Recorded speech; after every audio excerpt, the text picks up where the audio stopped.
All right, everybody, welcome to Tech Tuesday. Today is March 12th, 2024. And today we are going to talk about how to capture your leads quicker and how you can build rapport with them faster so that they can potentially do business with you, as well as if you happen to lose them on the initial outreach, you could try to recapture them in 90 days to bring them back to where you wanted to put them in the first place. So I literally just learned this process and it sounds brilliant, and makes me understand that I'm still not the greatest lead generator or converter in the world, even though I have the greatest lead conversion tool on the market. And yes, I am biased. Um, but here's what I learned today. So, first off, one thing I do, and I've always recommended to other people, is when you get somebody that will schedule an appointment with you, get them on Zoom. Well, it depends on what it is you're doing. So, with what I'm doing for selling the strategic acquisition system via AcquisitionPRO, that's probably not the best use of my time to get on a 30-minute call right away with somebody. I could end up wasting my time a lot. Now, if you're trying to attract passive investors, getting them on Zoom helps build that relationship that the SEC is looking for. So maybe that is something you want to do. Otherwise, passive investor excluded, I wouldn't do Zoom on the first call. And you can call that call whatever you want, introductory call or discovery call, doesn't matter. Keep it about 5 to 15 minutes. You're just seeing if the person is qualified or not. If you find they are qualified, say, look, this is great. I think that this could be a fit for you, but we don't have the time to have that conversation right at this moment. Would you be willing to get on a 45-minute consultation call, strategy call on Zoom, where we can decide if this is a win-win for both of us? And that moves them to a 45-minute call. Then let's say they don't engage with whatever it is you're trying to do. So you'll have a small percentage that will become investors, get an off-market opportunity, whatever that is for you guys. For me, somebody purchases something in AcquisitionPRO or the strategic acquisition system or even strategic partnering. But let's say they don't. If you 90 days later, wait 90 days, wait a quarter, basically, have a automation set up where another email, text message, however you're able to market to them, have that go out. And this is what I will be implementing into the strategic acquisition system. Have that go out and say, hey, we've had a change in our system. Last time we spoke, blah, blah, blah, blah, blah, right? Or we've changed our pricing structure, or now we're doing this. Would you like to get on a 15-minute call to learn more about that? So that's like a re-engagement.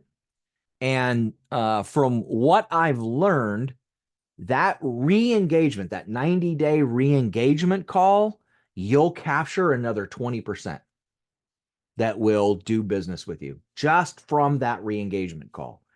But all of these deal with you being on the phone or on Zoom. And for the initial call and for the re-engagement call, I would just use phone. For the strategy session or enrollment call or consultation appointment, whatever you want to call it, I would do that on Zoom. That's just me personally. Okay. So that's when they've agreed to get on the phone with you. But what do we do before that? So when somebody comes to you as a lead, Or let's say you get a list, a cold list, and I taught how to do this a few weeks back, and it's now implemented in the strategic acquisition system. So it's already built out for you if you get either the template or the done for you. So you upload a list from CoStar, from Reonomy, from Prospect Now, from wherever you get your lists from. George, if you get a list from Database USA and you upload that list, doesn't matter. We want to be able to send them text messages. So where we may already have their email, phone, and the stuff we need in order to market to them, we don't have permission yet. And with the new laws that came out in September of 2023, we can no longer send cold text messages. So we have to get them to agree to message us. So built into the strategic acquisition system is the first email that goes out from that cold list sends them to a landing page where we give them something for free and they agree and they give us our name, email, and phone. But you're like, well, David, wait a minute. They already have our name, email, and phone. Well, yes, they do, but we don't have their permission to market to them via phone. So where they give us their name, email, and phone, below there is a disclaimer with a little box that they have to check that box that says they agree that you can send them marketing messages via text. For those folks, now you're emailing them and you're texting them. So you can do both. You'll get a 40% greater response with text than you would do with email. So the next message that goes out should be something about, so glad you're here. Were you able to download the thing that you got? Is there anything I can do for you right now to help you move forward? If so, would you like to get on a 5 to 15 minute call with me? And that now starts that process of getting them into that introduction call or that discovery call, whatever you want to call it. Okay.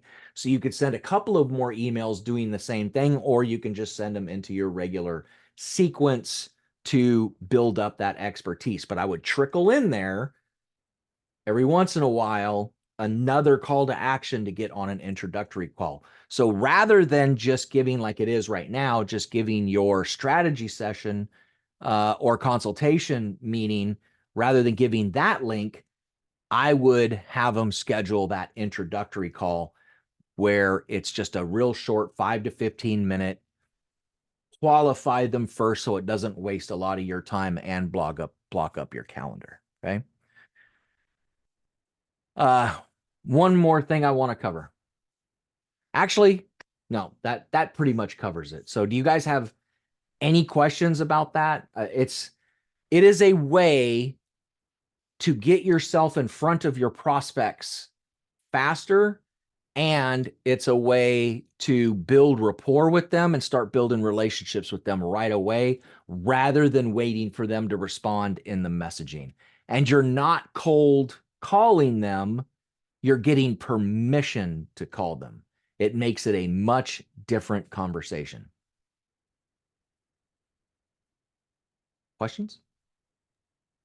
So what you're saying is it's an email first, then a text, and another Zoom? So you've been away for a little while, Irish. Yeah. The way the system that I've built now is set up is you'll send an email first. Rather than just a series of emails, we're going to have an initial email. That initial email is going to say, hey, I've got this free thing. I think you could use it in your business today. Click here to download it. It takes them to a landing page. On that landing page, you give them the free thing after they give their name, their email, and their phone and check that little box. Now, again, we already have their name, email, and phone, but we need their permission to text them because right now, if it's a cold list, we can't text them. So by them agreeing to that, then now we can text them. Now, only a small percentage are going to do that, but that small percentage will also have a 40% bigger response rate than if you're just emailing them. And so the ones that give their contact information, Those are the ones that you want to work towards that discovery call because you'll get response faster. The other one, you can trickle in those discovery calls, but with just a drip email campaign, you're probably going to get them through the whole thing. Some will reply, some won't. Very few will actually schedule a call with you. But when we get them into that, after they've opted in, now they're warm. Now they know who we are. Now we're gaining trust because they got this thing for free and it was really cool and they were able to use it. And then you have a greater chance of them getting on that discovery call with you. Make sense? Yeah, why would you say the texting is 40% better than Because email? I've proved it. So And is that everybody else that I've talked to in this industry, talking about the marketing industry, they all say the same thing. They see a 40% greater response rate with text than they do with email. is that That's because you why think they're A2P responding? devastated the industry. Is that because you think they're responding right away versus like looking at an email? Well, they're seeing it. You cannot not see a text. Yeah. It's there. You see it. You can't delete it unless you go into it. You have to go into it to delete it. Most people, once they go into it, they're going to read it. And as long as it's a nice, short, succinct text and doesn't take up the entire screen of the phone, you have a greater chance of them responding. Okay, thanks. Yes, sir. Good question. David, I have a little problem some of the times verifying emails and phone numbers. You mentioned that you did a call about that, how to generate your lists. Mm-hmm. Have you come up with a better system that we could run our phone numbers and emails to make sure they're not bogus or they're going to the right person? So inside of Acquisition Pro, when you upload your list to Acquisition Pro, the very first time you send an email to that person, Acquisition Pro will verify that email first so that you don't get a bunch of bounces. The system has a verifier. Yes, it does. And that includes phone. So the So what it does is it looks for that phone to be in a VoIP system or in a cell system. If it is not in either one, then it will not allow you to send the text message.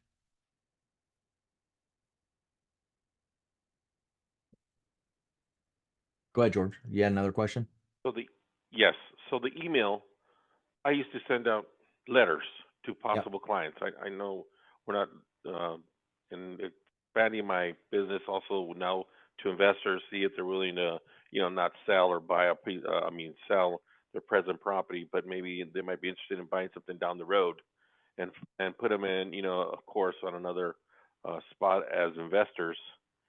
Do you think letters still work, or just now that you're bringing up this system, emails is more easier to contact them and lesser work than the old So mail? it's going to be different for everybody, George. The last time I did a direct mail campaign, I sent out 750 letters, and this was in January of 2021, and I got one response. And that response was, don't ever contact me again. So that's all I'm going to say about direct mail. For me, it doesn't work. For you, different industry. For me, I was looking for multifamily 50 plus. For you, you're doing office, industrial, other things. So I'm not saying it isn't going to work for you, but the last time I did a direct mail campaign, it fell flat on its face. And actually, Okay. I've done multiple direct mail campaigns over the years. None of them have ever produced a return on investment, not one. And it could be that I just suck at it. That is a possibility. Well, also the letter that I send out is trying to also, okay, maybe not a transaction, but something like a presence that's out there. That you're the kind of go-to guy. But like you said, we're in different industries and we're selling different products. Yeah. Yeah. No, mine was a call to action. Mine was, we're looking to acquire properties, would like to have a conversation to see if any of your properties are a fit for us. So we were more direct we did not try doing relationship building. I don't see, unless you can track where they go from the letter, I'm not sure you can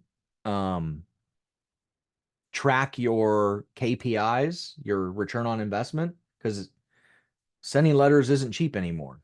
There's the time in doing it all, and then the cost to send them. Even if you're using a clearinghouse that's doing it, there's still a cost to that.